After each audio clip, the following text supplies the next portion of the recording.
Richie Brockelman, Private Eye, won't be seen tonight, so he can bring you a very special episode of The Gen X Files.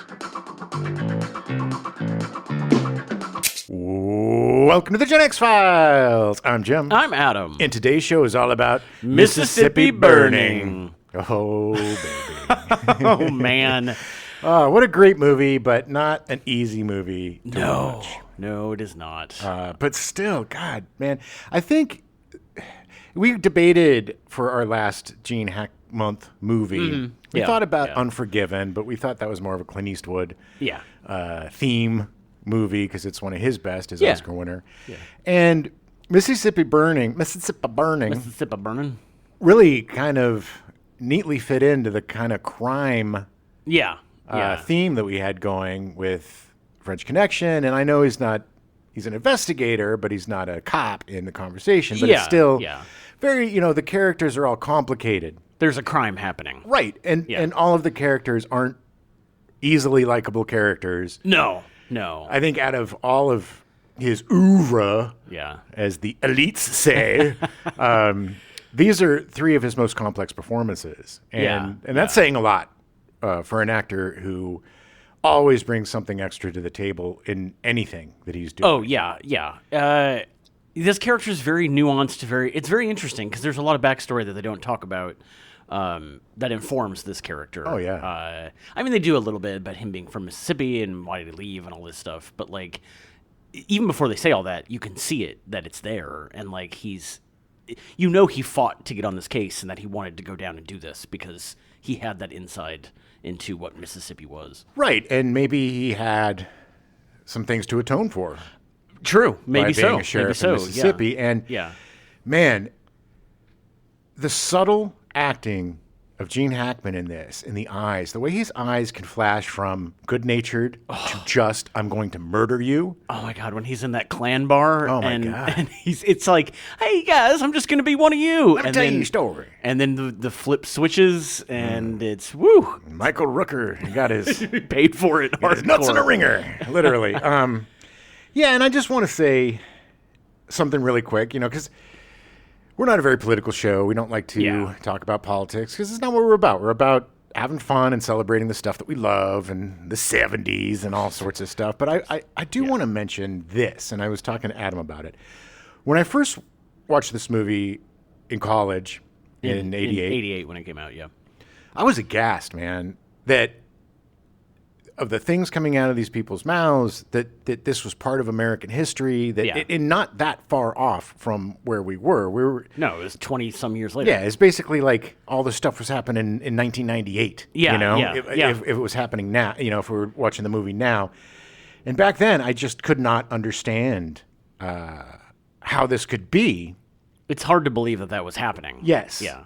Or had happened. Had happened. I mean, because neither of us grew up in Mississippi or the South. No. So we didn't have to deal with that level of that kind of stuff growing up. No, I had relatives. Sure. Me too. That I had to deal with that were, some from Texas, and it's like, but it's generational. It's part of their culture. Not excusing it at all. No. But watching it again in today's climate, I was aghast at how similar a lot of the things that are being said, almost verbatim, some of these disgusting things. And you just supplant trans people or globalists or whatever other buzzword for the N-word. And we're definitely seeing a situation where those who fail to learn from history are doomed to repeat it in the most disgusting way. And that's all I'm going to say.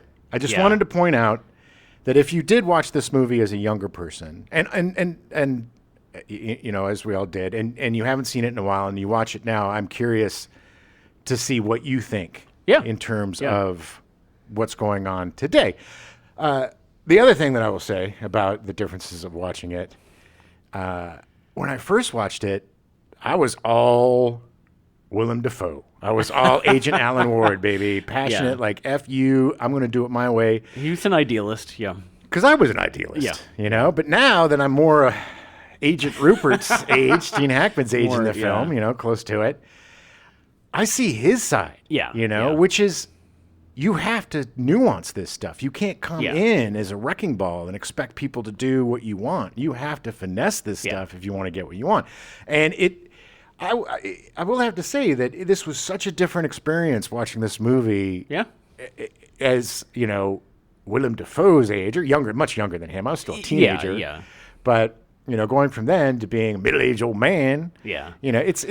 Your perspective changes, and I'm just happy that my perspective has not gotten a lot more conservative and it's actually gotten a little more liberal anyway. But I just wanted to point that out before we go into it, and be a lookout for that if you're going to watch it again, because I think it's worth mentioning and worth paying attention to. Yeah, it is really interesting, the two sides of the same coin, because they were on the same side the whole time. Just neither of them really realized it, because they had very different ways of going about trying to make change. I think Gene Hackman realized it. I think he knew they were on the same side. Yeah. He just was so frustrated with Agent Ward's just his unrelenting, bring in hundreds of guys. Yeah, it's the like idealism he declared war.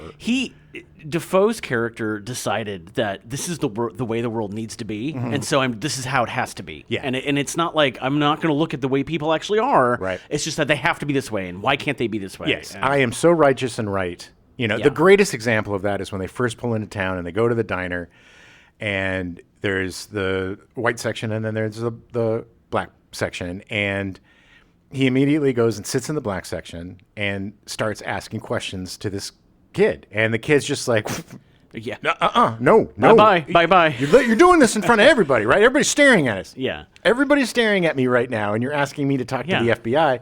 And even though he takes his food and walks away and says, "No, sir, I can't talk to you," he's still they still go after him. Gets tortured. The KKK still is like, how dare you even look at the FBI? How you let that man sit next to you? Yeah, even though you didn't move fast enough. Yeah, and that's basically, it just shows you how scary it is when you try to disrupt privilege, or you try to disrupt a hierarchy that has been going on since before the Civil War, and after the Civil War, not much changed. Oh, no. I mean, and they make that very clear. Ermey makes that very clear about how this is the way it was, this is the way it will always be, and that's it. And which is that just didn't work with me. Well, he understands that the world is changing, and Arlie Ermey's character definitely decides to opt the coward's way out. Oh, yeah. But anyway, let's get into it. Take yourself back to 1988. Yeah. June 23rd, NASA scientist James Hansen testifies to the U.S. Senate that human-made global warming has begun, becoming one of the first environmentalists to warn of the problem. And then Congress immediately took action, the world immediately took action, and we solved that problem within 10 years, right? Yep. Wait a minute. Yep. No. Yeah, the 99 degrees it's going to be today says otherwise. Yeah. It's Gen X files burning right now. It's like 110 degrees. You got to turn off the AC to record. We're suffering for this show. Yes. I am dripping in sweat right now. I'm nude. It's like we are in Mississippi. Just a lot of flop sweat. Yes. I'm just a naked, sweaty mess. Think about that when you're drinking. I'm also doing most of this with my eyes closed. I'm gonna pop them out with a spoon. August 1st, a large-scale raid by 88 LAPD officers on 2 apartment buildings on the corner of 39th Street and Dalton Avenue in south central Los Angeles takes place. It was an all-out search for drugs and a massive show of force designed to deliver a strong message to the gangs. Police caused massive property damage, including smashed furniture, holes punched in walls, and destruction of family photos, and sprayed graffiti messages such as LAPD rules and Rollin' 30s die. Dozens of residents from the apartments and surrounding neighborhood were rounded up. Many were humiliated or beaten, but none were charged with a crime. The raid netted fewer than 6 ounces of marijuana and less than an ounce of cocaine. Yeah, the LAPD was a corrupt mess for a lot of years. Was. You want to see what that was like? Watch the movie Rampart. November 2nd, the Morris worm, the first computer worm distributed via the internet, written by Robert Tappan Morris, is launched from Massachusetts Institute of Technology in the United States. Yeah. Now everybody and their mother has worms in their computer. Gross. Yeah. December 9th, Mississippi Burning is released nationwide. Yeah. Yeah. So it's just some historical context to the case, because obviously this is based on a true story.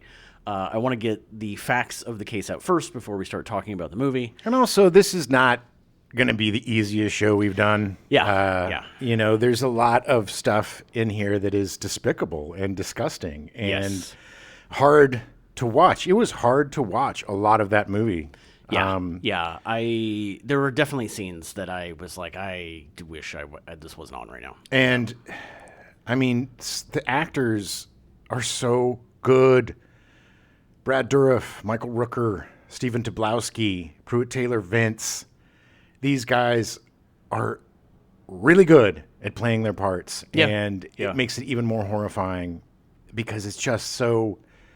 All of this stuff comes out so... not to the actors, but as the characters. Comes out so naturally and horrifying. Right. I mean, it's not an easy watch if you haven't seen it. But it is definitely worth seeing because it is a really good movie. And even though, much like The Day After, this softens this story quite a bit. Yes. Because it's much more horrific than it actually... It's much more horrific than it is portrayed in this film. The movie does sanitize quite a bit. Which is surprising. Because it is a really hard movie to watch. But it does, like Adam says, Adams is saying, it definitely... It's really important that we don't forget this stuff. Yes. Because when we do, then it's easily creeps back. Yeah, you regress, much like we have. Yeah.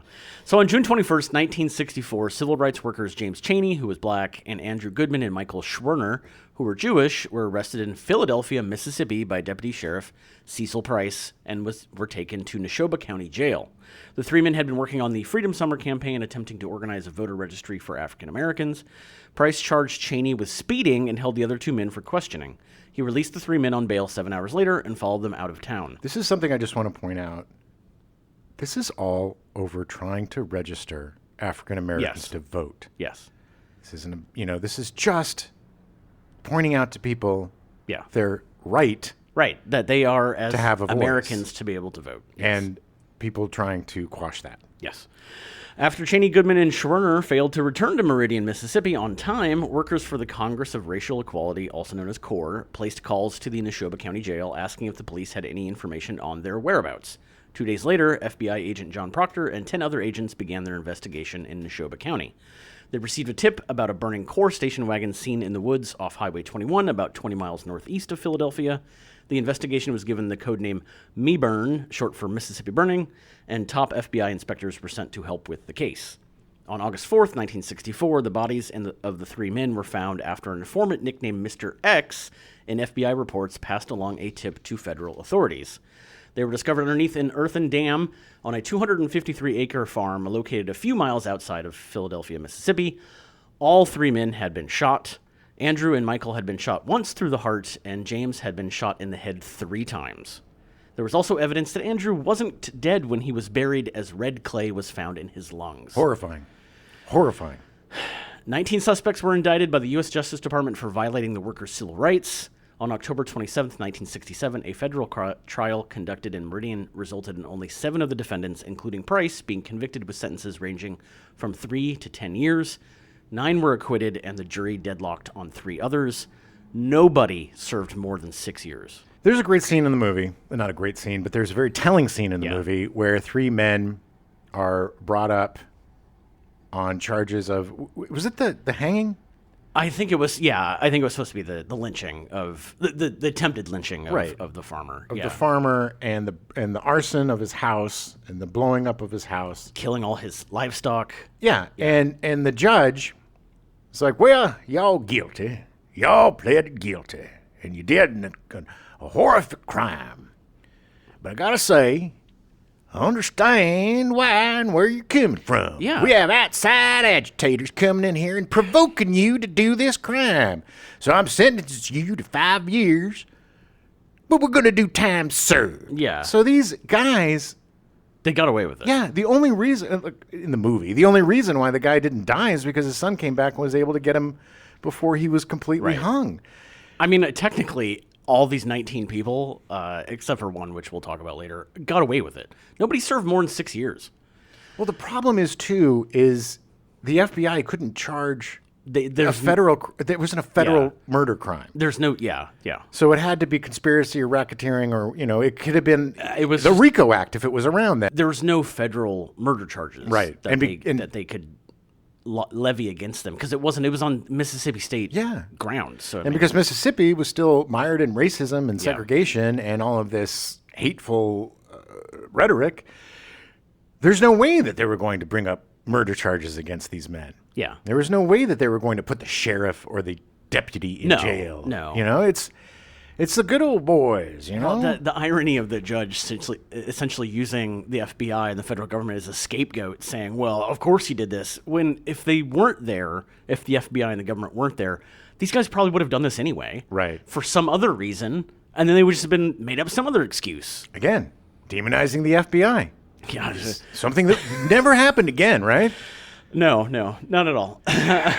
So, fast forward from 1967 to 1985, screenwriter Chris Girolamo discovered an article that excerpted a chapter from the book Inside Hoover's FBI, which chronicled the FBI's investigation into the murders of Cheney, Goodman, and Schwerner. While writing a draft script, Girolamo brought it to producer Frederick Zollo, who had worked with him on Miles from Home, released in 1988, starring Richard Gere and Kevin Anderson. Mr. Anderson. No, every time I see Anderson. Girolamo had no feature credits prior to the Richard Gere film, which didn't do terribly well. Yeah, I barely remember it. I don't remember Miles from Home at all. Although, in 1995, Girolamo would write and direct the acclaimed made-for-TV movie Citizen X about the Russian serial killer Andrei Chikatilo. Did you ever see that? I don't think I have. Oh, my God, Adam. Stephen Ray really? plays the investigator, not the killer. Okay. It is a really great movie. Okay. And it's probably on HBO Max. I'm sure, yeah. I would definitely, especially if you like serial killer. But this Chikatilo, man. He was a gnarly piece of work. Oh, my God. Murdered so many kids. Oh, he was bad. He ate their genitals. Bad news. Oh, bad my guy. God. Talk about one of the worst serial killers in history. His screenplay for Citizen X, based on the book The Killer Department by Robert Colin, earned him an Emmy nomination, a Writers Guild of America award, and an Edgar Award. Another movie that is not that much of a fun watch. But a really good movie. But it's interesting. I mean, he also co-created with Stephen Bochco the FX Network's military drama series Over There. He also wrote and performed the title song. Over there, over there. I remember seeing, I think, the pilot for Over There, and it was kind of like, oh, okay. Like, it was... Yeah, it was kind of like a cross between... they tried to have an even-keeled... Right. Portrayal of the armed forces. He was a consulting producer on The Bridge, an American police drama on the FX network based on a 2011 police drama series co-produced in Denmark and Sweden. It was good. The Bridge, yeah. The original was better, and unfortunately the remake didn't get the viewers. Right. That the other one did, but it was good. It was good. For Mississippi Burning, Frederick Zollo helped Girolamo develop the original draft before they sold it to Orion Pictures. The studio then began its search for a director. Filmmakers Milos Forman and John Schlesinger were among those considered to helm the project. Both great choices. Yeah. Forman had won 2 Academy Awards for directing, one for One Flew Over the Cuckoo's Nest in 1976 and one for Amadeus in 1985. Amadeus. Schlesinger had won the Academy Award for directing for Midnight Cowboy in 1970 and had been nominated 2 more times for the award, Darling in 1966 and Sunday Bloody Sunday in 1972. It's funny, I always get Sunday Bloody Sunday confused with Bloody Sunday, which is the Super Bowl movie. The Super Bowl movie. No, this was about the Irish. Irish, yes. Yeah. I know. In September 1987, Alan Parker was given a copy of Girolmo's script by Orion's executive vice president and co-founder Mike Medavoy. And he instantly was like, I can do this, but I'm going to cast children in the pots. And we're going to use guns, but they're going to shoot pastries at you. It'll be different. It'll be revolutionary. Actually, he's like, it'll be revolutionary. Yeah. That would be a very different movie. This is our second Alan Parker film, Yes. First being Bugsy Malone. Bugsy Malone, yeah. Bugsy Malone. The weird kids as adults musical. If there was an opposite movie to Mississippi Burning, if you were doing an SAT question and it was like, cats are to dogs like Mississippi Burning is to, and it would be Bugsy Malone. Yeah. He definitely check it out. We did a whole episode about it. Look it up. It's very good. It is worth seeing because it is unlike any movie you've It ever is seen a before. super weird, bizarre movie, but very good. And you get to see a young Scott Baio before he turned into an a-hole, and you get to see a young Jodie Foster, Who's so good. who's still amazing and awesome. Yes. So Parker had just come off making Angel Heart in 1987, starring Mickey Rourke, Lisa Bonet, and Robert De Niro. It was a good movie. You know what's funny? The only thing I remember about Angel Heart is De Niro sitting there cracking open an egg. With It's the literally super the long only. nails, yeah. That's the only part I remember in that movie. It's not a great movie, but it's definitely worth a look. I'm curious to see it now. I haven't seen it since college. So I'm curious to see it again. I was a big Mickey Rourke fan back then, and I think this is kind of the last of the really good Mickey Rourke stuff. Before he went a little nut bar. Before he started boxing and getting... A little nut bar? Yeah. Not sticking to the thing he was good at? Yeah. Yeah, I mean, you should see this, and you should see Pope of Greenwich Village. And Yeah, you should yeah. see Diner if you want to see why Mickey Rourke became a star, because he was so good in those movies. Such a great actor. So Parker later wrote that he was fascinated by its... Fusion of two genres. The noir, Chandlerlesque detective... Oh, sorry. Fusion of two genres. The noir, Chandlerlesque detective novel, and the supernatural. Angel Heart was a disappointment at the box office and received mixed reviews at the time, but has since become a cult classic. Unfortunately, there was a huge controversy when that film was released because Lisa Bonet starred in it, and at the time, Lisa Bonet was most known for being on The Cosby Show. Right. And The Cosby Show was the huge juggernaut of the 80s. Yeah. And she wanted to break out of that, and also A Different World, the spin-off show that she starred in. Yeah. But she wanted to Which break that- out of that yeah, TV stuff and do something different. So there was some pretty raw sex scenes in this, and it was, Yeah. and she did a really great job in the part. But I think that the love scenes and all this stuff, and Cosby's reaction, come on, eat dirty. Yeah, it was, overshadowed the film, and Anytime a woman is in a TV show that is pretty vanilla, and then they go and do something dramatic and sexy. Same thing happened to Jessica Biel. She was on Seventh Heaven, and then she went and did a movie, and they were like, "Oh my god, F you, prudes." yeah!" It's like These whatever. actors want to stretch their wings. They want Yeah. to be more than just sitcom stars or Seventh Heaven stars. and not even like being the extra. Like they want to do their thing. They want to be an act. They want to act. Yes, let them act, people. Yeah. By this point, Parker had been nominated for one Academy Award for directing Midnight Express in 1979, losing to Michael Cimino for Deer Hunter. That's a honorable loss. I have very mixed feelings about Deer Hunter. We've talked about this Really? before. Yeah, I've only seen it once and I hated it. Well, how old were you? I was in college. Watch it again. Yeah, I think you'll understand it more. It's, to me... The first hour, I wanted to gouge my eyes out. Oh, I loved it. I love that movie. I need to see it again. But I think you'll experience... I think you'll appreciate it more now that you've worked in film and now that you have... it's just... It's not an easy film. I'm waiting now because I assume at some point we're going to cover it. Definitely. But I'm willing to look at it in different eyes. Yeah. But I just didn't get the pacing, and then the payoff was not enough, and I was like, okay. I get it. I think, to me, it was... You really got to love and know these characters in their home, in their hometown, before we saw their lives destroyed. Yeah, no. And war. I totally get it because it was a very different type movie in a different era. I went to college in the late 90s, so like it was all David Fincher and the bang, bang, bang, bang, bang all the time, and that's not what this movie was. No, and I get it. I mean, it's a bit of a polarizing movie because it's extremely depressing. I mean, there's not a lot of chuckles in that movie.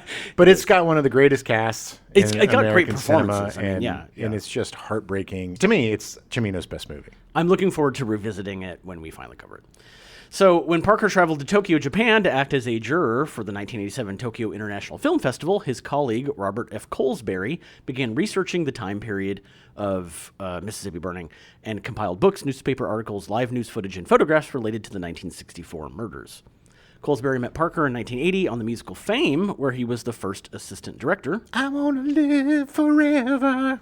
Colesbury would go on to produce After Hours with Martin Scorsese in 1985. Oh, have you seen that?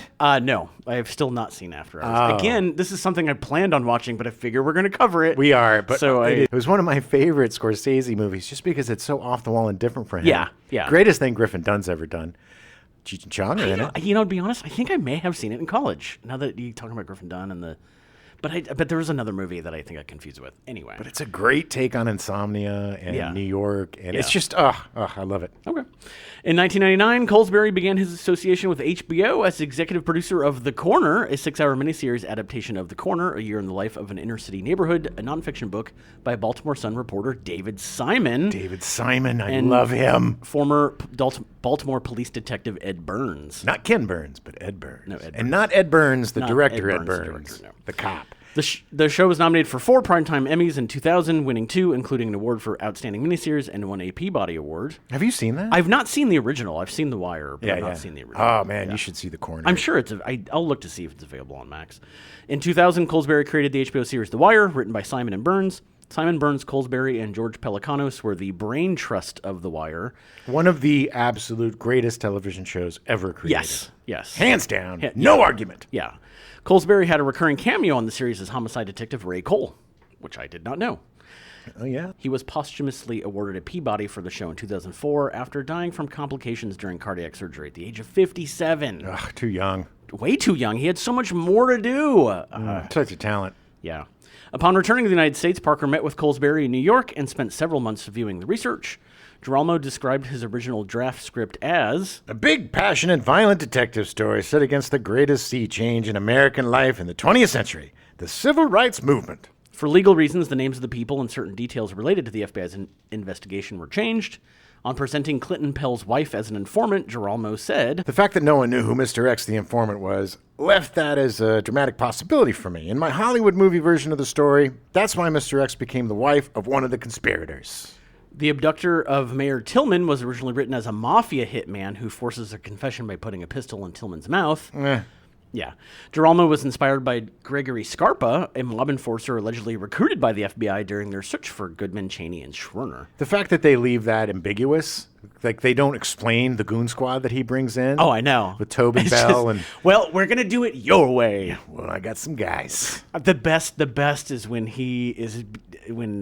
Hackman's dealing with Brad Dourif in the barber shop, and then they cut to the outside, and Dafoe just wants to get in there so bad, and the giant dude just takes one step over, and he's like, okay. Like, he does. Okay, fine. You're right. We're doing it your way. I said your way. After Parker was hired to direct the film, Giralmo had completed 2 drafts. Parker met with Giralmo at Orion's offices in Century City, Los Angeles, where they began work on a 3rd draft script. Both the writer and director, however, had repeated disagreements over the focus of the story. To resolve the issue, Orion executives in New York gave Parker 1 month to make uncredited rewrites before greenlighting the project. Not super cool. A little underhanded. But at the end of the day, I mean, he is directing the movie. Sure. And he obviously is a writer, so, you know. But it's still, it's kind of scummy. It's a little nasty for Giralmo, unfortunately. But I get it, though. I mean, look, it's a very complicated and difficult story to tell, and figuring out how to make this into a mainstream Hollywood movie, yeah. You know, it's not an easy task. No. Parker made several changes from Giralmo's original draft. He omitted the mafia hitman and created the character Agent Monk, a black FBI specialist who kidnaps Tillman. Oh, that's such a good scene. Which worked so much better. Oh, my God. He's so good. He's so good. He is an amazing actor. Agent Monk? Yeah. Is that Baja Jola? Yes. I'm not sure how to say his name. Excuse me, Mr. Jola, if I'm butchering your name, but good Lord. So good, man. That I was scared. Monologue should be used by every actor for every audition they have because it is so good. Oh, man. And the fear. Oh, the fear in Arlie his Ermey eyes. is so good in that scene. He is so good. Yeah. The scene in which Frank Bailey brutally beats a news cameraman was based on an actual event, which Parker added in. Parker and Colesbury were inspired by a news outtake found during their research in which a CBS News cameraman was assaulted by a suspect in the 1964 murder case. Oh, Michael Rooker, man. He is one scary MFer. It's amazing because he's such a nice guy. Oh, my God. Yeah. But he is just so... He plays the scummy so well. He's one of those guys that can play a-hole or evil in such a believable, nuanced way. Yeah. The thing about him, like Gene Hackman, when Gene Hackman plays a bad guy, there's still a bit of a gleam in his eye, right? Yeah. There's no gleam. No. Rooker can play just. Well, look, the first thing he did. Yeah. You know, we'll talk about it. Okay. Yeah. But he's so good. Parker also wrote a sex scene involving Rupert Anderson and Mrs. Pell, the Frances McDormand and Gene Hackman. The scene was omitted during filming after Gene Hackman, who portrays Anderson, suggested to Parker that the relationship between the two characters be more discreet. It makes a lot more sense. It'd be distracting. I 100% agree. I think it was a very good choice by Gene Hackman. By January 4th, 1988, Parker had written a complete shooting script, which he submitted to Orion executives. Girolamo did not visit the production during principal photography due to the 1988 Writers Guild of America strike. Yeah. The more things change, the more they stay the same. So Parker held casting calls in New York, Atlanta, Houston, Dallas, Orlando, New Orleans, Raleigh, and Nashville. Wow. The filmmakers did not retain the names of actual people. Many of the supporting characters were composites of people related to the murder case. You have to do it that way. Yeah. You Especially can't- because most of them were still alive. Exactly. And the difference is you're not making a documentary. You have to take artistic license. You have for storytelling purposes. Yes. And as long as you get the basics right and the horror right, and you tell what happened at the end and all such, that's okay. We're not. It's not a history book. No, it's a movie. Movies that have a tendency to stick too close to the truth end up failing because they get too political. This is such a complicated story with so many people involved. I mean, it's basically all of Mississippi. Let's be honest. It was like there are a few people. I mean, the Frances McDormand, Mrs. Pell character is great because she is not a racist. She is a person who believes in equality and believes in equal rights for African Americans. And at the end, she's been beaten almost to death by her husband. Her house has been ransacked. Yeah. She's sitting in the ruins of her kitchen, and Gene Hackman comes in and he's like, "Where are you going to go?" And she says, "I'm not going anywhere. Yeah, why? This is my home. Why would I? There's a lot of people like me here, and by leaving, that's not going to help." No, exactly. And that's bravery. Bravery is sticking it out. I'm not saying that people. I would flee. If I was living in Florida or something right now, I would flee. Yeah. But the people that stick around to make a difference, that is true heroism. Yeah. So Gene Hackman obviously was cast as FBI agent Rupert Anderson, an FBI agent and former Mississippi sheriff based on John Proctor.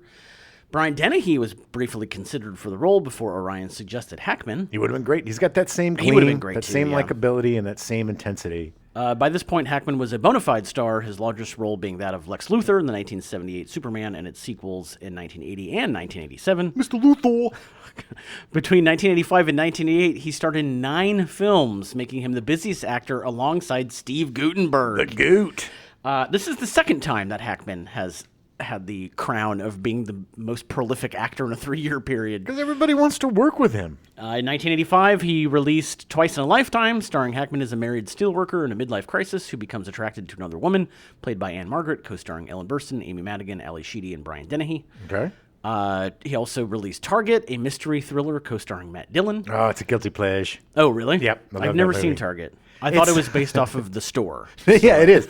Yeah, it's Gene Hackman starts the show, the store Target. He's the general manager of a Target. And he brings his son in, and they're like, nepotism. Yeah. No, Gene Hackman's wife and Matt Dillon's mother, since he's his son, gets abducted, and then they have to go get her. And I think that Dillon finds out that his dad's a CIA guy.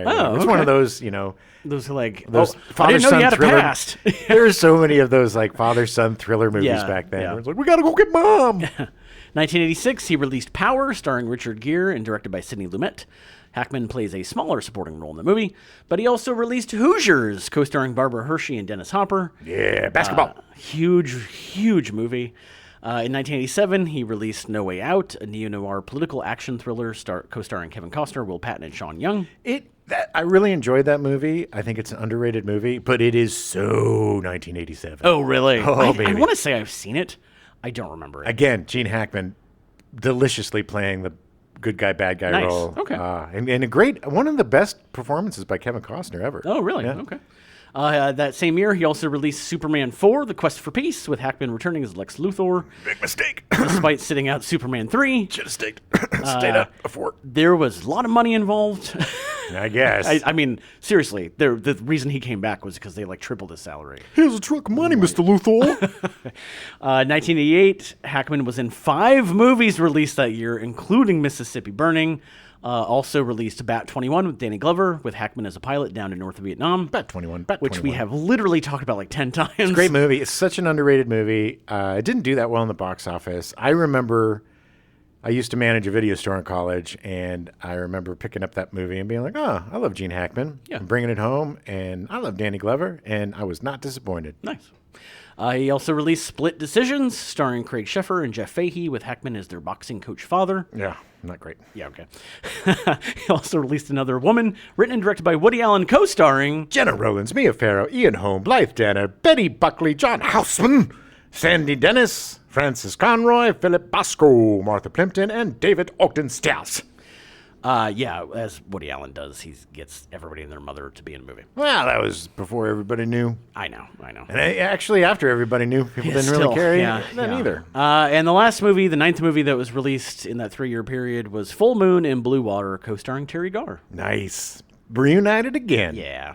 As the script was being written, Parker frequently discussed the project with Hackman. Hackman said that it felt right to do something of historical import. It was an extremely intense experience, both the context of the film and the making of it in Mississippi.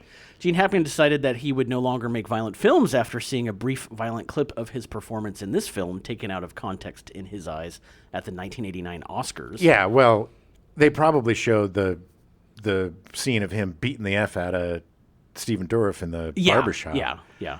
Which they could have picked a different... Yeah. You know, there was plenty of scenes that he was in that he was worthy of being in a reel. But it was also so germane. Yeah. You know, it wasn't superfluous or gratuitous. Yeah. You know, it was this guy who wanted to get after this dude after he beat his wife to, Yes. Look, he deserved it. I'm saying Brad Dourif did a lot of bad things. That stance of Gene Hackman's prevented him from accepting a job as director of The Silence of the Lambs, and almost cost him the sheriff role in Unforgiven in 1982, which he reluctantly accepted after Clint Eastwood convinced him to do it. Little Bill. I'm so glad he did, because it's one of my favorite Gene Hackman performances. That role got him his 2nd Oscar, so... Which he should. Yeah. It's so bizarre to me that he was offered directing Silence of the Lambs when he didn't direct anything before, did he? No, I don't think so. Maybe it was one of those he was interested, and they were like, "Oh, we got the story." Or maybe he had the rights and then just changed his mind. Yeah, I don't know. On July 7th, 2004, Hackman gave a rare interview to Larry King, where he announced that he had no future film projects lined up and believed his acting career was over. God, that's so depressing. In 2008, while promoting his 3rd historical fiction novel, he confirmed that he had retired from acting. When asked during a GQ interview in 2011 if he would ever come out of retirement to do one more film, he said he might consider it. If I could do it in my own house, maybe, without them disturbing anything, and just 1 or 2 people. And nobody got to the plate and made a movie with him in his house. Look, I'll do it. I'll go. Right. It'll just be me and him, and we'll just be father and son. Yeah, and we'll just have it'll be like My Dinner with Andre, but it'll be My Dinner with Gene. That'd be perfect. Oh, it'd be so good. He did briefly come out of retirement to narrate 2 documentaries related to the Marine Corps: The Unknown Flag Raiser of Iwo Jima in 2016 and We the Marines in 2017. Nice. He was recently caught on film gassing up his car in March 2023 near his ranch in Santa Fe, New Mexico, at the age of 93. Eating burgers, riding his bike. He stopped at Wendy's, and he had gotten some stuff to work on his garden. Like, he's just enjoying his life. I like Wendy's.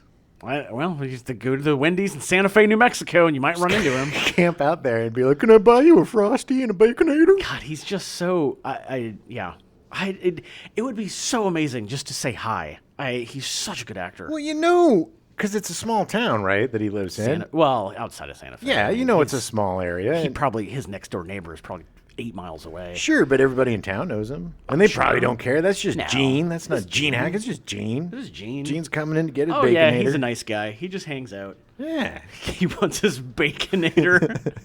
He likes his Frosties, you know. He does his gardening, rides his bike. Yeah. He's still out there doing all this, just trucking along. I hope he lives to over 100. I hope so, too. Willem Dafoe was cast as FBI agent Alan Ward based on Joseph Sullivan. Good Lord, looking like a baby boy. So young. And he was 33 when he did this movie, but they made him look like he was like 20. Well, it was brilliant. It was the hair. Yeah. the glasses, and then a great trick is giving somebody an oversized suit, so it looks like they're wearing their brother's or their dad's suit. Just a slightly bit too big. Too big to make them look smaller. Like, yeah, you got to grow into it a little bit there, boy. But his change during that movie, like, Yeah.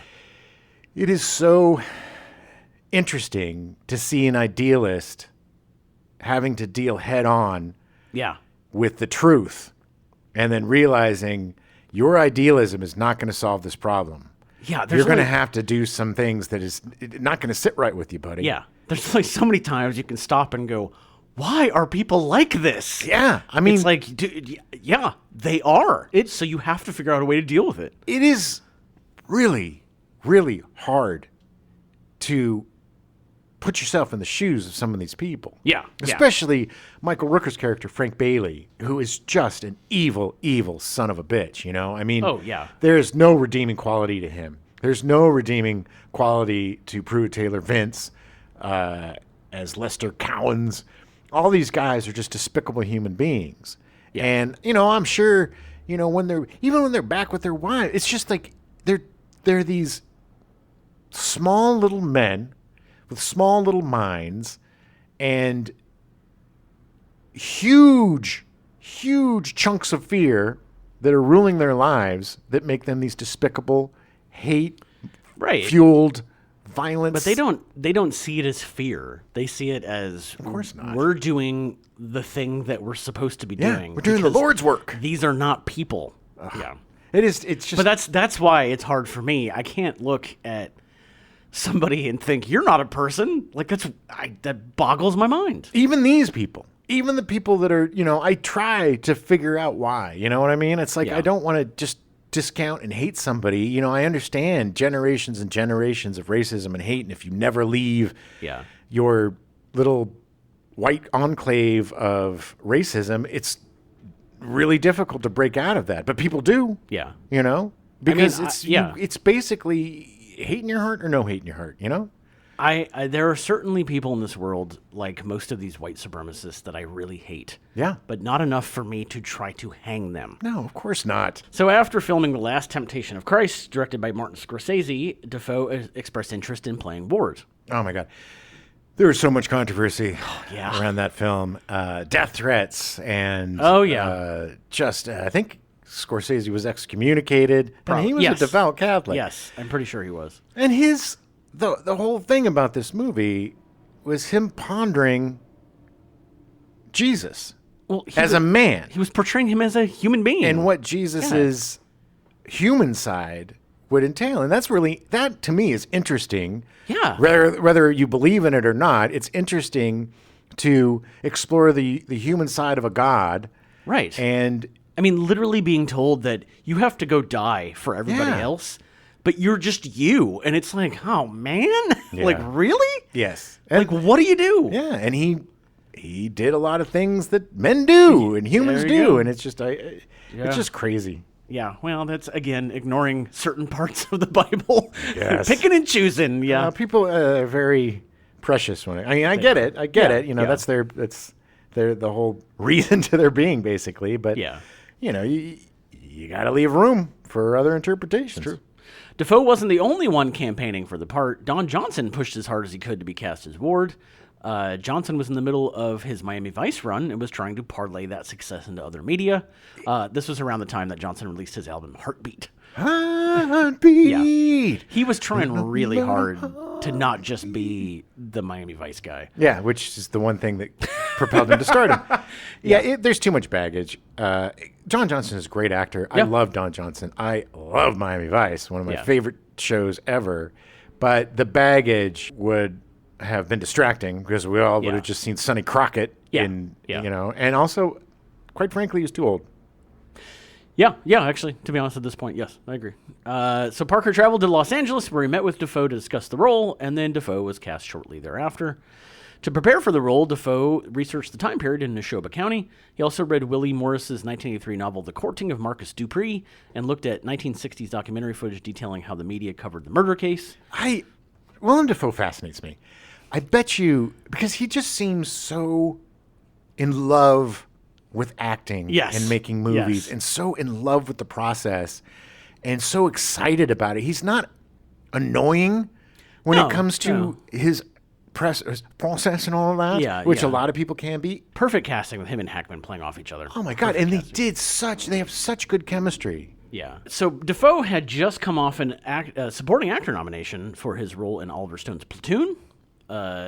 Dafoe can most recently be seen in Asteroid City, written and directed by Wes Anderson, and the movie Inside. He's impossible to tell how old he is unless you look it up. Yeah. I thought he was my age almost because he looks better than I do. Yeah. Which is really sad. But God, Platoon, man. Yeah. He was so good in that. So great in that movie. It was heartbreaking. Oh yeah. And that's the poster. Yeah, I know. That's him. Arms stretched to the air. Screaming, why? Getting shot. Yeah.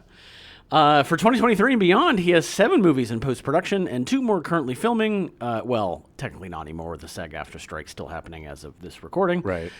They include 2 projects with Yorgos Lanthimos, who did The Killing of a Sacred Deer, The Lobster, and The Favorite. Okay, good. The Beetlejuice sequel he's also going to be in. And the Robert Eggers penned and directed remake of Nosferatu. Is he going to be playing Nosferatu again? He does not. Oh, nice. He's playing one of the investigators or whatever. The thing about Mississippi Burning is it is so nice to see him play a person, like a normal person. Somewhat normal person, yeah. I love seeing his crazy, outrageous, because nobody does that like him. He's so good. But just to see how good he is. I mean, he doesn't need any of that stuff. Everybody's just like, oh, look at that crazy face. Let's make him a crazy guy.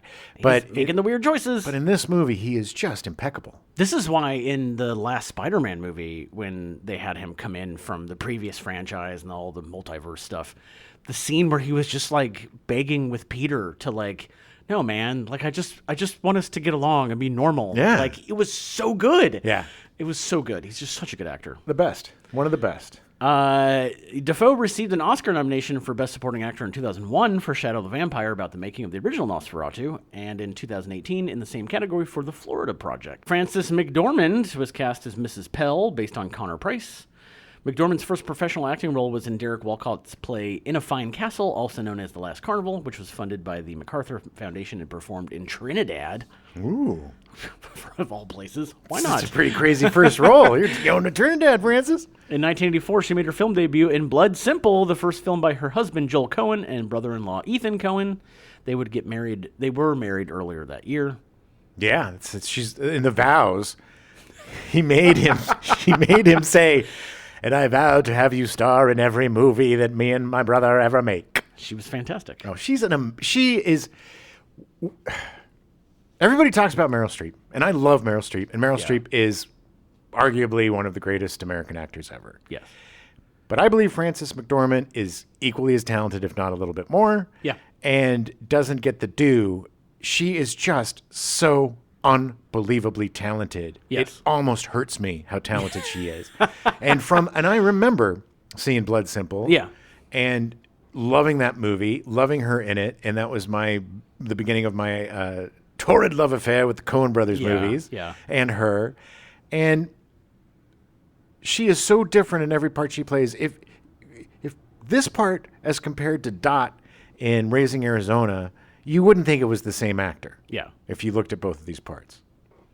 In 1985, McDormand appeared in Sam Raimi's Crime Wave, which Raimi co-wrote with the Coen brothers. They did all sorts of stuff together. Yeah. He was their second unit director on a bunch of projects, and they helped him do Evil Dead. Right. They were a group of friends making movies together. Good, very talented people. Oh, yeah. In 1987, she appeared as eccentric friend Dot in Raising Arizona, starring Holly Hunter and Nicolas Cage. You got to get the dip tat. The movie was also written and directed by the Coen brothers. God, it's such a good movie. It's my favorite Coen Brothers movie. Yeah, it's so good. It's hard. I haven't been able to watch it in probably 20 years because I either stole or bought that from the video store I was working at. And at that time, they didn't sell movies to own. Right. The movies were all like $80 or $100 because they were sold for rental. And we had that movie on in the background all the time. Yeah. Probably 150 times I've seen that movie. Wow. And it's still It is still It's so probably good. the greatest comedy. So good. And my favorite of all the Coen Brothers movies. That's saying a lot because they've made a ton of amazing movies. Really good movies. When McDormand first moved to New York City to pursue acting, she and Holly Hunter were actually roommates. Yeah, it's weird how all these famous people magically cling on to each other. Gotta get the dip tat high. In addition to her early film roles, McDormand played Connie Chapman in the 5th season of the television police drama Hill Street Blues. Oh, yeah. And appeared in a 1986 episode of The Twilight Zone. Mississippi Burning was her breakout role, garnering her a ton of award nominations. Oh, she's just a baby in that. Oh, yeah. Just a baby. On working with Hackman, McDormand said, Mississippi Burning, I didn't do research. All I did was listen to Hackman. He had an amazing capacity for not giving away any part of himself in read-throughs, but the minute we got on the set, little blinds on his eyes flipped up and everything was available. It was mesmerizing. He's really believable, and it was like a basic acting lesson. bam, Gene Hackman. Gene Hackman is, I use the word underrated so much, but in terms of great American actors, people don't give him his due. Yeah. And I think this month has just cemented the fact that I think he is in the top 5 of the best actors ever. Yeah. McDormand has received 3 Academy Awards for Best Actress for her performances in Fargo in 1986, 3 Billboards Outside Ebbing, Missouri in 2017, and Nomadland in 2020. Fargo, amazing. 3 Billboards Outside of Ebbing, Missouri. It is an amazing film, and her performance is just heartbreaking. Yeah. I did not see Nomadland. I have not seen Nomadland yet. But I'm curious because it's kind of about van culture. I need to. Yeah, actually, you should see it. Yeah. Well, I sometimes I haven't done it in a while, but I had this period for a time when I got sucked into YouTube videos about van life and converted RVs. Yeah, and just fascinated by people living. Here's my McKinley tank that I converted into an RV. Exactly. It's my tiny home. But I could never do that. But yeah, I'm curious to see. I'm more curious to see it now that I got sucked into that. Yeah.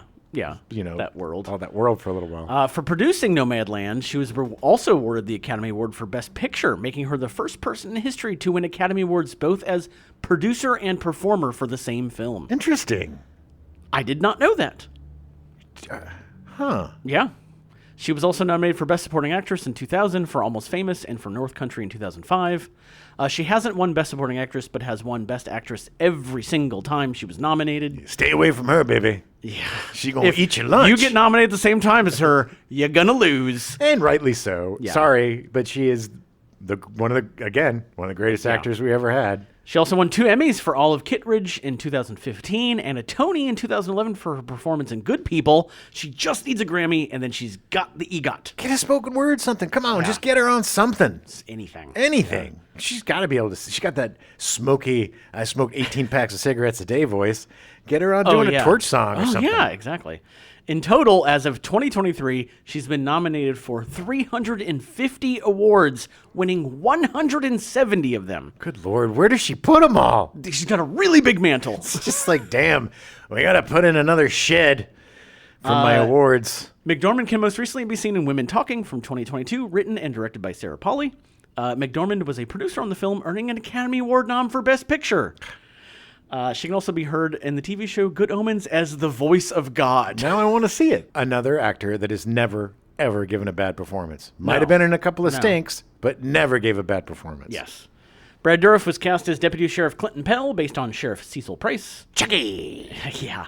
Dourif made his acting debut in One Flew Over the Cuckoo's Nest in 1975, starring Jack Nicholson, directed by Milos Forman. He was the one that Nurse Ratched just bullied and destroyed. That part actually earned him a Golden Globe Award for Best Actor Debut and a British Academy Award for Supporting Actor, as well as a nomination for Academy Award for Best Supporting Actor, losing to George Burns for The Sunshine Boys. I smoked a cigar and robbed a bank. Yeah. And where's Gracie? I've never seen The Sunshine Boys. So. Fun movie. Okay. I don't pretty know. much think that it was you're old, you're yes. getting an award because you're 95. We should give you something. George Burns is great. He is great, but and look, it's a little deeper than you think. It's not just old guys putting on Groucho glasses and robbing a thing. There's a whole motivation behind it and everything, and it's a good movie. But man, Brad Dourif's performance was amazing in Cuckoo's Nest. Yes. Dourif has made a career from playing off-kilter characters in movies like Eyes of Laura Mars in 1978, starring Faye Dunaway and Tommy Lee Jones, directed by Irvin Kershner. Weird movie. Oh, yeah? Yeah. Wise Blood in 1979, directed by John Huston, co-starring Harry Dean Stanton and Ned Beatty. He was in Ragtime in 1981, directed by Milos Forman, starring James Cagney in his final film role, Mary Steenburgen, and Howard Rollins. The film also features early appearances from Jeff Daniels, Fran Drescher, Samuel L. Jackson, Ethan Phillips, and John Ratzenberger. Eventually we'll cover Ragtime. Oh, yeah, we have to. Everybody's in it, and that movie was huge at the time. Like, it was one of those event movies. Yeah. Everybody had to go see. Yeah, but then it wasn't as good. It didn't live up to the hype. But it was. It's definitely worth a watch. And Brad Dourif was also in David Lynch's Dune in 1984 and Blue Velvet in 1986. Oh, he's great in both. In addition to Mississippi Burning in 1988, Dourif starred in a very different movie that came out in 1988, Child's Play. Yeah, Child's Play, Chucky. He would reprise the role of Chucky in 6 sequels and most recently a TV show, his most recent project. You know, in that TV show, there's flashbacks to when he's young. Yeah. And the actor playing the young him is his daughter, his actual real daughter playing. Really? Oh, wow. Playing him. Wow. It's crazy, and she does a great job. Yeah. For the 2019 remake movie, the voice of Chucky was played by Mark Hamill. Okay. Hey, bats. Yeah, exactly. A ton of other actors played smaller parts in Mississippi Burning. Arlie Ermey as Mayor Tillman, based on Abner Davis Ab Harbor. Man, Arlie Ermey is such a hard ass, and he has made a career. He was made from being a drill sergeant. He was an actual drill sergeant, actual gunny drill sergeant, and he played that in so many movies. Right. I worked on, I've mentioned it before, the worst movie ever made, The Terror Within Part 2 for Roger Corman. Arlie Ermey was in that cast. Sweetest man, nicest guy. A bunch of idiot 19-year-olds just gathered around him. Could you tell us about working with Kubrick? Yeah. What was Kubrick like? He's great, guys. Now, could you get me my lunch? After his discharge from the Marine Corps, Ermey attended the University of Manila in the Philippines using his GI Bill benefits. While there, he was cast in his first film role, playing a Marine drill instructor in Sidney J. Fury's The Boys and Company C in 1978. Oh, yeah. Then, while serving as a technical advisor to director Francis Ford Coppola, he was also cast as a first-air cavalry helicopter pilot in one scene in Apocalypse Now in 1979. Yep. Ermey's breakthrough role came in 1987, playing Gunnery Sergeant Hartman in Kubrick's Full Metal Jacket. Private Pile! What is your major malfunction, Private Pile? So good in that movie. Oh, that scene. Oh, baby. The scene between he and Private Pile in the bathroom when he's got his gun. And oh, my God. What are you doing with your firearm? You put that away right now, Private Pile! Oh, God. Vincent D'Onofrio was so amazing. What's so crazy is I think that was like the same time that he did Adventures in Babysitting. Oh, yeah? Yeah, because he's just this fat Private Pile. One of the greatest performances ever. Yeah. And such an amazing, one of his first, I don't know if it was debut performance, but it was what got him on the map. But such a different performance than in the Adventures in Babysitting, where he played a Thor. Oh, that's right. Wannabe. Yeah. He was all buff and long blonde hair. Sartain has appeared in more than 40 pictures, most notably as The Big Bopper in the Buddy Holly Story, The Outsiders, The Hollywood Knights with a K, Fried Green Tomatoes, The Replacements as offensive assistant coach Leo Pilichowski, The Big Easy, The Grifters, Getting Even with Dad, The Patriot, and an uncredited role in the 1994 comedy Wagons East starring John Candy and Richard Lewis. Sartain also appeared in a deleted scene from the Steve Martin comedy The Jerk as a Texas oil millionaire who successfully begs for $1,500 in cash to replace the cracked leather seats on his private airplane. You know what this means? I can fly my friends to the Super Bowl like a man and not like some kind of goddamn boom. It's really funny because we talked about this during the Jerk episode, and I didn't realize it was him that played this part because it was deleted, but I didn't know it was I've seen him. on that 24 and a half anniversary issue or whatever that I have. Yeah. They have the deleted scenes, and it is pretty funny. Sartain was also in 3 of the Ernest P. Worrell movies, along with the TV show Hey Vern, It's Ernest. Hey Vern! Sartain retired in 2005 at the age of 57. He's now a successful artist and painter. Good for him. He just decided he was done. I kind of like it when these people pivot, and they're just like, I'm kind of done. I get it, too. It's like, especially, you don't want to... He's a journeyman character yeah, actor. yeah. Great one.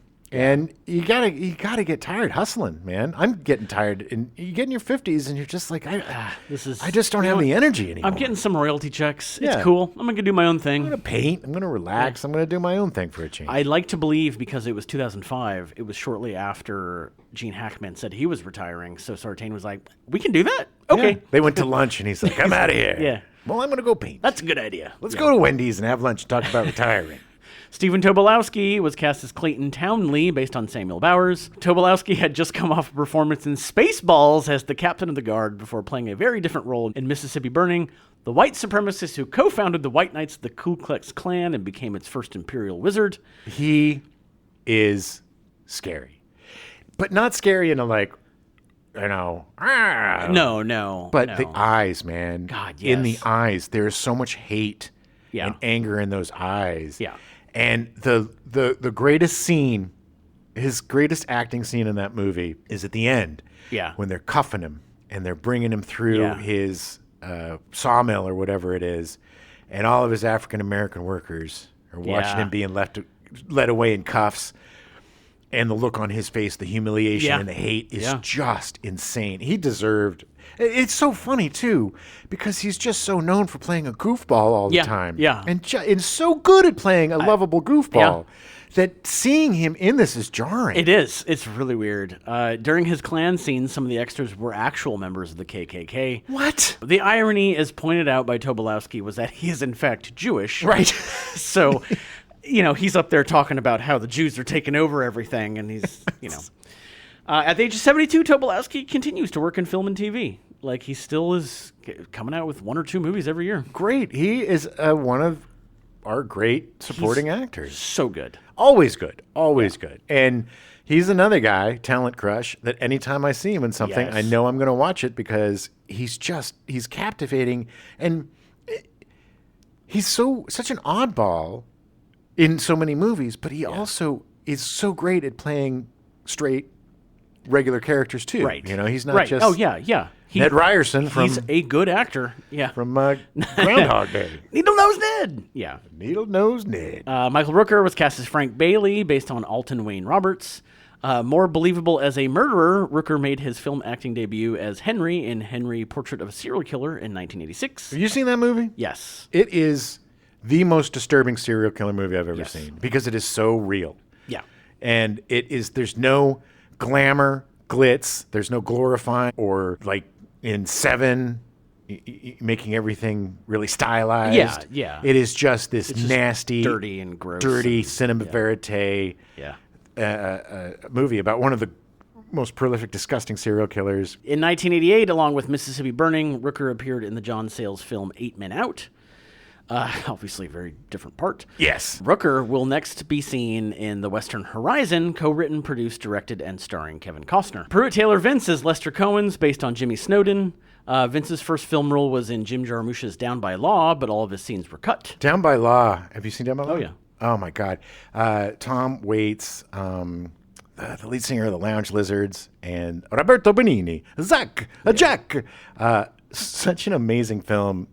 I love Jim Jarmusch. I think he's just a completely underrated filmmaker. One of the greatest. Oh, yeah. No, I agree. Pruitt Taylor Vince was then cast in Angel Heart, directed by Alan Parker, along with other supporting roles in a number of films. Vince described his character in Mississippi Burning as goofy, stupid, and geeky, and stated, "I never had a prejudiced bone in my body. It gave me a funny feeling to play this guy with a hood and everything. But when you're in the midst of it, you just concentrate on getting through it." Yeah. Like Mr. Pruitt. Yeah. And that's me. Through it. Yeah. Okay. Well, I get it, man. No, you have to. I mean... You have to separate... I mean, especially if you're Michael Rooker. At least Pruitt Taylor Vince wasn't as... He was a young guy. Yeah. He was obviously just going along with a lot of it. But there seemed to be like a, get along, go along kind of dummy guy. He did shoot the guy in the No. head. I'm not saying that he wasn't evil. But he had at least a modicum of sympathy. I had a modicum of sympathy for his character. Yeah. I didn't have any sympathy for Michael Rooker's character. Especially with his wife. When they shoot the window out and she's feeding the baby, she just pops out. What the F is going on? What is going on here? Get down, get the baby in the thing. She's so upset. She's just mad. Why are they blowing us up? I'm trying to feed the baby. What are you doing? Yeah. Vince has been in a ton of movies and has made dozens of guest appearances in TV shows such as Deadwood, Alias, The X-Files, Miami Vice, Quantum Leap, Chicago Hope, In the Heat of the Night, CSI, Crime Scene Investigation, Highlander, the series, the American remake of Touching Evil, The Walking Dead. Vince received an Emmy Award in 1997 for Outstanding Guest Actor in a Drama Series for his role as serial killer Clifford Banks during the second season of the television series Murder One. He was exceptional. He's a great actor. Murder One was a cool show because it was one of the first shows that did standalone seasons. Oh, yeah. Of complete storytelling. Like each one would be a case. Pruitt Taylor Vince will be seen on the upcoming Apple TV Plus series The Lady in the Lake at some point in the future. Well, that means I'll probably watch it if he's in it. Kevin Dunn was cast as FBI Agent Bird. Mississippi Burning was Dunn's acting debut. Crazy. I had no idea. Yeah. He's so good. Oh, he's such amazing. a good actor. Well, he's in everything. He does equally well in comedy and in drama, and he just a lot of times plays that fast talking guy. They say, I gotta go do it. I gotta get a guy. He's just so good. He's appeared in a slew of movies and TV shows. I remember him most from Dave in 1983, starring Kevin Kline as Sigourney Weaver. Oh yeah, such a great part. Love that movie so much. He was so good. He can most recently be seen in God's Favorite Idiot on Netflix, A League of Their Own on Amazon Prime, and an episode of Law & Order. Tobin Bell was cast as FBI Agent Stokes. Bell has also made his feature film debut in Mississippi Burning. Oh, so good. Such a good part. They picked the right guys to play the badasses in this, to play the goon squad or whatever. And like you said, with very little dialogue. Yeah, he still is just, woo. Oh, my God. He was actually first asked by Parker to read for the role of Clinton Pell, the role that was ultimately given to Brad Dourif. Interesting. Well, I think they made the right choice. I agree. Bell's most notable role was as Jigsaw in the Saw franchise, appearing as the character in 9 of the 10 films, of which Saw 10 is currently in post-production. I have a very soft spot for the Saw movies because I love the original movie, and every movie after that has been terrible. Tobin Bell has 4 other movies in post-production coming out in the near future. And he looks the same. Yeah, he pretty doesn't. Much. He's aged a little bit, but not 30+ years. Before we move on, I just want to mention a couple of actors. Sure. Park Overall, who played Connie. She small part. Yeah, maybe 1 or 2 scenes. You know her from a bunch of different TV shows and movies and stuff. But she was the one that's like, why don't you have some FBI guys come talk to me? She's great. And Frankie Faison. Yes, and he's so good. Oh my God, he's so good. Amazing. And then the Darius McCrary. Yes, the I kid. want to say, Darius who McCrary played Aaron Williams. He such a strong performance. Yeah. And he was on Family Matters. Yeah, he was so convincing on Family Matters at being stupid, dumb Eddie that I was convinced that he was just a dumb guy. But he is not. Nope. He was so good in this movie at such a young age. Yeah. So good. Such a commanding performance. Yes, yeah. And amazing. And then, of course, Baja Jola as Agent Monk, who comes in and just completely steals the show, in my opinion. That's such a good scene. And then he gets on a plane and leaves. He's like, I'm out of here. Like a chartered plane, too. It was like they flew him in and out. Because it's like, you got to get him the F out of there because, you know. I love that. He's like, well, how do we know he's not going to talk? Well, they would kill him. Oh, okay.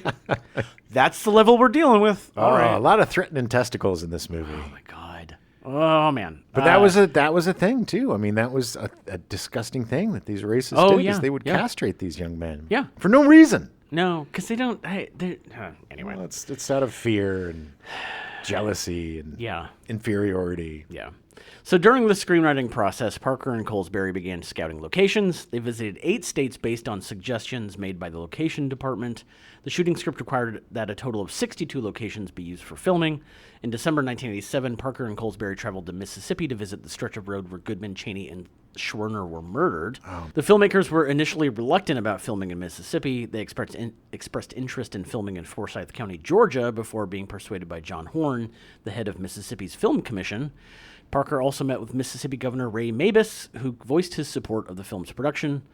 They shot for almost 10 weeks on a budget of $15 million. That is great, by the way, that the Mississippians were like, no, do it here. Yes, you have to tell it here. Because this is our stain. Yeah, it is the history that we don't want to forget because we need to get past this. Mississippi Burning held its world premiere at the Uptown Theater in Washington, D.C. on December 2nd, 1988, with various politicians, ambassadors, and political reporters in attendance. Interesting. United States Senator Ted Kennedy voiced his support of the film, stating, This movie will educate millions of Americans too young to recall the sad events of that summer about life was like in this country before the enactment of the civil rights era. Okay. The movie would go on to earn $34.6 million at the box office. In North America, it was the 33rd highest-grossing film of 1988 and the 17th highest-grossing R-rated film of that year. Pauline Kael, writing for The New Yorker, praised the acting but described the film as being morally repugnant. Well, good. Then she got the point of the movie. Exactly. It is supposed to be morally... I mean, it's supposed to make you... If you're comfortable watching this movie, then you're a racist. Yeah. In his review for the Chicago Sun-Times, Roger Ebert surmised... We knew the outcome of the case when we walked into the theater. What we may have forgotten or never known is exactly what kinds of currents were in the air in 1964. Writing for the Chicago Tribune, Siskel praised Hackman and Dafoe's subtle performances, but felt that McDormand was... most effective as the film's moral conscience. And he's right. Yeah. On the syndicated television program Siskel and Ebert at the Movies, they gave the film a 2 thumbs up rating. Yeah, baby. The highest rating you can get back then. That's true. On his year-end top 10 films list, Ebert ranked Mississippi Burning the #1 movie of 1988. Good for him. Vincent Canby of the New York Times praised the film's fictionalization of history, writing, The film doesn't pretend to be about the civil rights workers themselves. It's almost as if Mr. Parker and Mr. Girolamo respected the victims, their ideals, and their fate too much to reinvent them through the use of fiction. Yeah, I mean, that makes sense. It's a movie. It's a movie. But it's also... It's a very difficult movie to make because... You need to still make a movie that people are going to want to watch, and it's still a big Hollywood movie with big Hollywood stars, and it's shot like a big Hollywood movie. But you cannot shy away from the brutality and the language and just the sheer inhumanity of the time that it was taking place in. Well, not everyone agreed with Canby, and the movie was surrounded with controversy. When asked about the film at the 1989 Cannes Film Festival, filmmaker Spike Lee criticized the lack of central African-American characters, believing the film was among several others that used a white savior narrative to exploit blacks in favor of depicting whites as heroes. People also thought that Parker took too much creative license with the story, straying too far from the truth.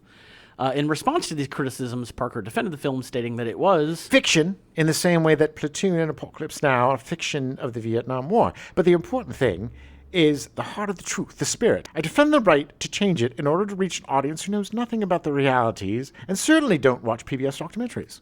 Yeah.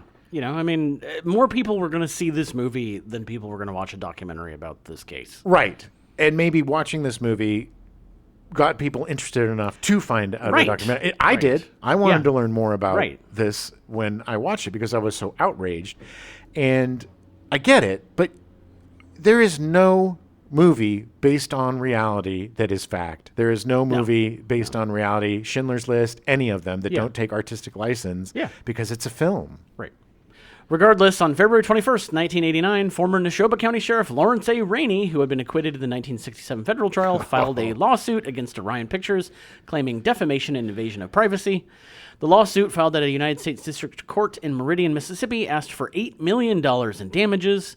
Rainey, who was the county sheriff at the time of the 1964 murders, alleged that the filmmakers of Mississippi Burning had portrayed him in an unfavorable light with the fictional character of Sheriff Ray Stuckey, played by Gaylord Sartain. He stated, Everybody all over the South knows the one they have playing the sheriff in the movie is referring to me. What they said happened and what they did to me certainly wasn't right, and something ought to be done about it. Hey, newsflash, he didn't learn anything. In the 25 years since this happened, Rainey's lawsuit was unsuccessful. Dang, nabbit! He dropped the suit after Orion's team of lawyers threatened to prove that the film was based on fact and that Rainey was indeed suspected of the 1964 murders. Huh? Never mind. Never mind. The film doesn't mention that the Navy men who searched the swamp found the bodies of 8 more murder victims, including college student civil rights workers Henry Hezekiah D. and Charles Eddie Moore, who had disappeared 1 month before Cheney, Goodman, and Schwerner. Mississippi Burning was nominated for 7 Academy Awards, unfortunately winning only 1. Ooh. It was nominated Best Picture, losing to Rain Man. Yeah. It was nominated for Best Director, losing to Barry Levinson for Rain Man. Yeah. Definitely time for Wapner. Best actor for Gene Hackman, losing to Dustin Hoffman for Rain Man. Yeah, I won the Oscar. Definitely won the Oscar. Best supporting actress for Frances McDormand, losing to Gina Davis for The Accidental Tourist. Okay. Best film editing it was nominated for, losing to Who Framed Roger Rabbit. Please give us the Oscar. Best sound, losing to Bird. Which, okay. It makes sense. I mean, yeah. And best cinematography, which it won. Okay, good. It won for best cinematography. Because everything was burning. A lot of burning. It would be nominated for 32 other awards, winning 16. In 2002, Jerry Mitchell, an investigative reporter for the Clarion Ledger, discovered new evidence regarding the murders. Oh, really?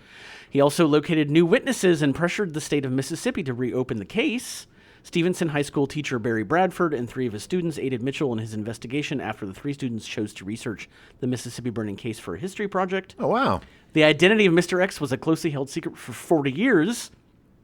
In the process of reopening the case, Mitchell, Bradford, and the 3 students discovered the informant's identity. Who was it?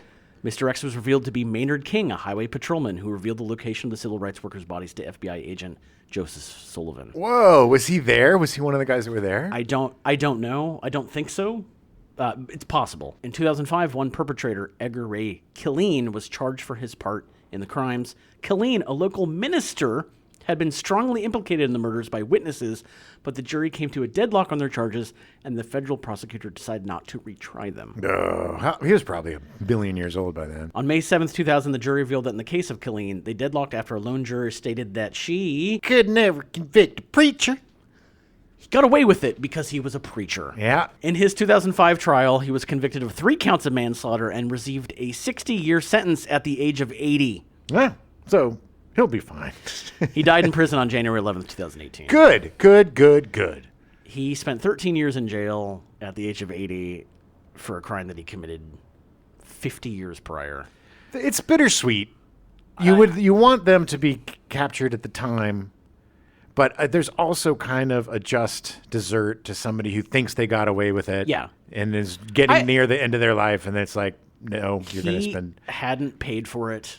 He got his punishment. And unfortunately, a lot of other guys got away with it. History is uncomfortable. Yeah. And if it's not uncomfortable, then it's fake. Yeah. That's just the truth. Yeah. And yeah, this isn't a fun movie like The French Connection. And it's not The Conversation, Yeah. but it is an important movie to see. And it's a highly entertaining movie. Yeah. You know, Yeah. it is a police procedural in a way, and the chemistry and the performances by Gene Hackman and Willem Dafoe. The scene where, because he's right.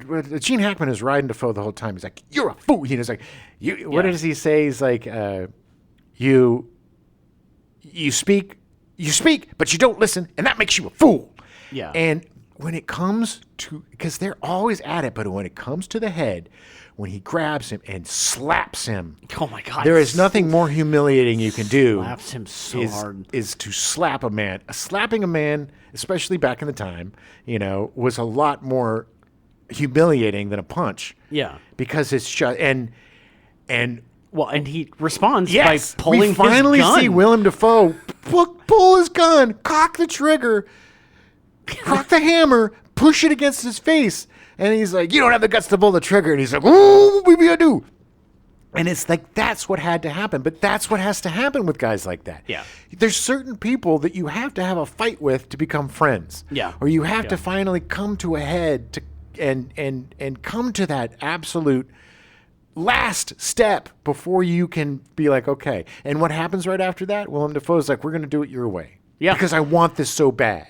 He has to understand the the stakes that are Yes. there. Like, he's just like, it's so ideal. It's your idealism runs rampant like that. It's easy to ignore the reality of, like, this means something to these people. Not only that, but the frustration of the fact that the more people you bring in, the more you investigate, the more harm you're doing. Yeah. Because they're blowing up churches. Yeah. They're blowing up houses. They're hanging dude. I mean, when they come in, he started a war. And at the very beginning of the movie, Hackman's like, this is a bad idea bringing in more people. Yeah. It should just be you and I figuring this out, and then we'll Yeah. bring them in, once we have nuanced this. Right. And Defoe's like, Now, Nope. I'm bringing everybody in, and I'm going to start a war. and he does. And the power of the government. And then he realizes what a mistake he made. Yeah. And now at this point, the only way to fight this war is to violence on violence and to bring in these goons to intimidate these people. Right. You know, there's nothing legal about what they did to Arlie Ermey's character. No. You know, there is nothing legal about Gene Hackman going in and squeezing Michael Rooker's nuts until he fell over on his chair. Right. You know, it's just, but you got to fight fire with fire. You know, Yeah. you can't bring a stick to a gunfight and think that you're going to win. Right.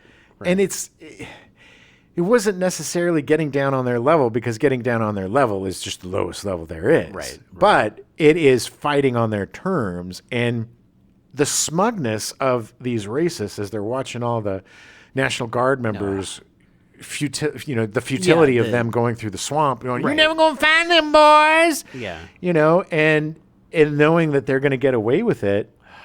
And just the impotence of the FBI, no matter if there's 100 or 200 or 300 guys, you're not going to stop us from living the Mississippi way. Right. You know? So it's like it's just like Sean Connery says, you know, they put one of yours in the hospital, you put one of theirs in the morgue. Right. You know, Yeah. it's the same kind of old school way of doing things. I don't necessarily agree with all of that, but I think in this situation, you have to take extraordinary measures. You have to have the people there that are willing to get their hands dirty. Right. And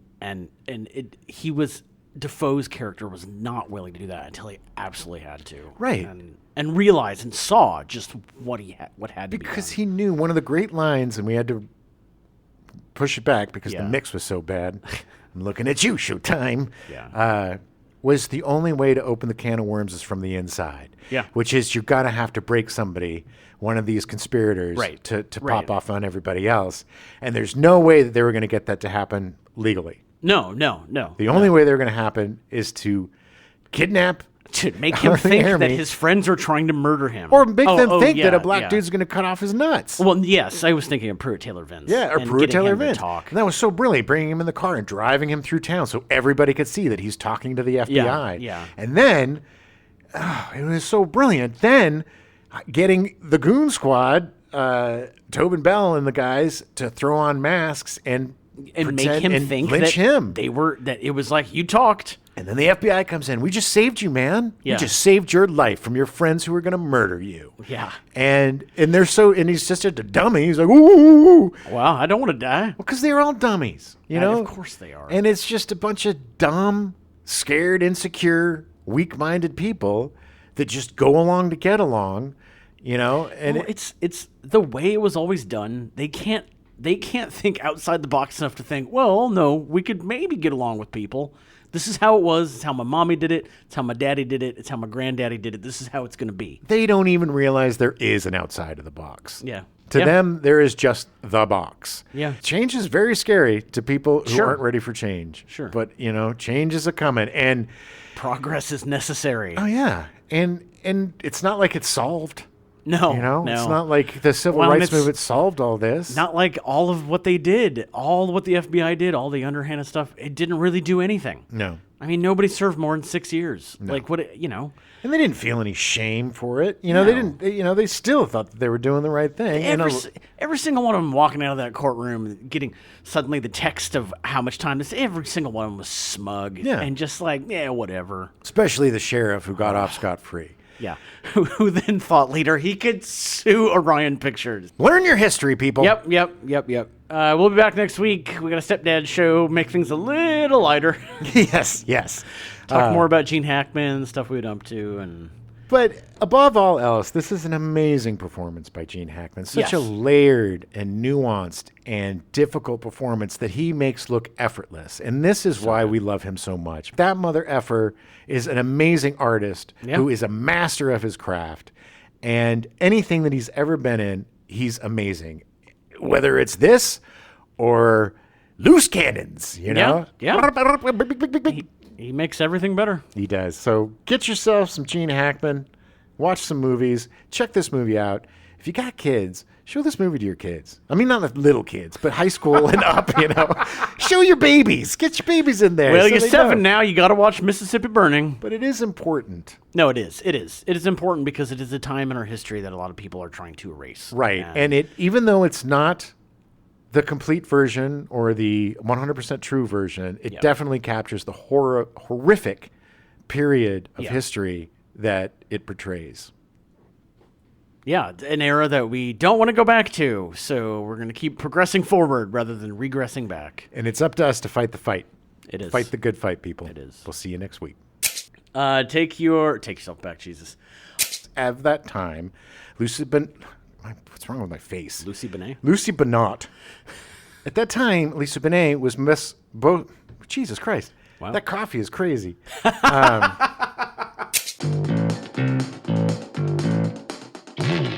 We now return you to your regularly scheduled programming.